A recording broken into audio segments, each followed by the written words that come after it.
तो दर्शक बंधु जदि आपण मैंने एम्प्लॉयमेंट एक्सचेंज सर्टिफिकेट वर्तमान सुधा बनई ना आपण मानकर OSSC तरफ आसीथिबा जूनियर असिस्टेंट पई जो एम्प्लॉयमेंट एक्सचेंज सर्टिफिकेट टी आपण मानकर दरकार होची ताहले आपण माने ऑनलाइन ले निजरो एम्प्लॉयमेंट एक्सचेंज सर्टिफिकेट बनई पारिबे।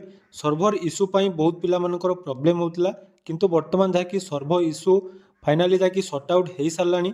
तो जदि आपण माने वर्तमान ओडिशा सरकारଙ୍କର विभिन्न प्रकार डिस्ट्रिक्ट कैडेट जॉब पाई आवेदन करिया पाई चाहुचंती एवं आपण मानक पाखरे एम्प्लॉयमेंट एक्सचेंज सर्टिफिकेट नाही ताले जल्दी जल्दी आपण माने निज निजर डिस्ट्रिक्ट एम्प्लॉयमेंट सर्टिफिकेट बा जो माने स्टेट एम्प्लॉयमेंट सर्टिफिकेट बनैया पाई चाहुचंती पोर्टल ले आपण माने बनै पारिबे। बहुत सिंपल प्रोसेस रही। तो आवेदन डिटेल्स वीडियो मु ऑलरेडी चैनल ले अपलोड कर देछि।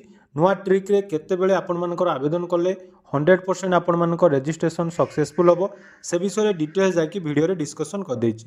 तो डिस्क्रिप्शन ले लिंक अछि जल्दी जल्दी जानतु एवं आपण माने एम्प्लॉयमेंट एक्सचेंज सर्टिफिकेट निज मोबाइल ले घरे बसी आवेदन कर दियंतु।